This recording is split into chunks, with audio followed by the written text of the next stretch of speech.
Ginawa akong pambayad utang ng nanay ko. Sumulat ako sa inyo Kuya Junjun para i-share ang kwento ko kung paano nagbago ang buhay ko dahil ginawa akong pambayad ng nanay ko dahil sa utang niya. Ako po si Marlene, 19 na taong gulang taga Bulacan, nag-iisang anak lang po ako. At hiwalay na ang mga magulang ko dahil na rin siguro sa kagagawa ng nanay ko. Maayos naman ang trabaho ng tatay ko, binibigay niya sa ng nanay ko ang mga pangangailangan namin. Kaya lang tinitipid ng nanay ko dahil napakalakas niyang magsugal. At yun ang nakikita kong dahilan kaya mas pinili ng tatay kong iwan kami. Sa edad na 17 taong gulang ay napilitan na akong magtrabaho para may makain kami ng nanay ko. At minsan kinukuha pa ng nanay ko ang lahat ng sahod ko para lang sa pagsusugal niya.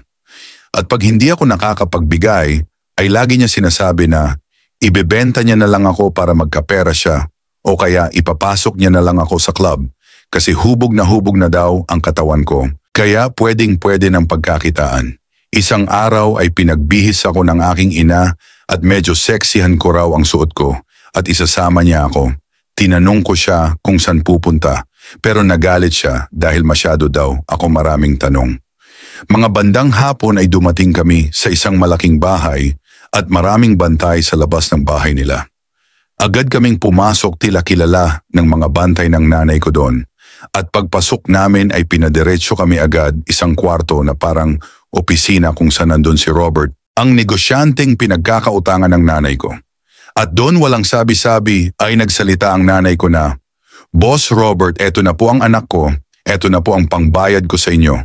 Kita nyo naman makinis at walang pang nakakahawak na lalaki dyan."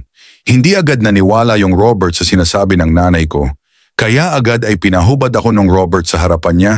Ayoko maghubad pero nagalit ang nanay ko at binulungan ako pag hindi ko ginawa yon ay papabayaan niya na ako doon. Kaya wala akong choice kundi maghubad at kinilatis ako ng Robert na parang takam na takam at pinaikot niya ako sabay sabi, "Sige magbihis ka na." At kinausap niya ang aking ina na, "Okay sige bayad ka na sa utang mo at eto pa ang bonus dahil maganda at sexy ang anak mo." At doon ko napagtanto na ginawa pala akong pambayad utang ng nanay ko. Bigla ako napaiyak at pilit na kumakapit sa nanay ko. Ngunit pilit akong binibitawan ng nanay ko sabay sabi sa akin na, "Kisamahan mo lang si Boss Robert, magiging maganda ang buhay mo sa kanya." At agad umalis ang nanay ko na tuwang-tuwa sa nakuha niyang pera na parang wala siyang pakialam sa akin. Kinagabihan ay kinausap ako ni Robert na maligo daw ako. Pagkatapos ko daw maligo ay pumunta ako sa kwarto niya. At doon ay napaisip ako na yun na ang umpisa ng kalbaryo ko. Pero wala na akong magagawa kundi tanggapin ang kapalaran ko. Pagkatapos ko maligo ay dahan-dahan akong pumasok sa kwarto ni Robert at doon ay nakahiga siya at pinalapit niya ako sa kanya. Sa isip ko ay alam ko nang may mangyayari sa amin kaya hinanda ko na ang sarili ko.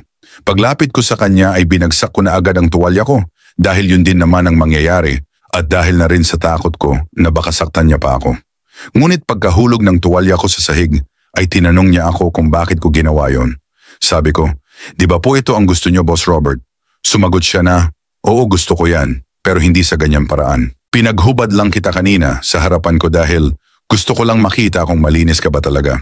At wag mo na akong tawaging Boss Robert, Robert na lang." At humingi siya ng pasensya dahil pinaghubad niya ako kanina.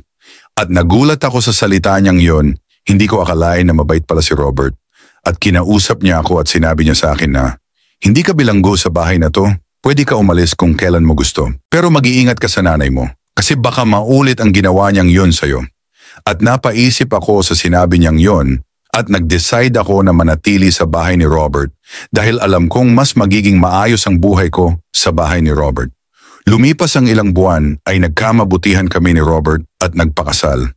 Binigay ni Robert sa akin ang buhay na hindi maibibigay sa akin ng aking ina.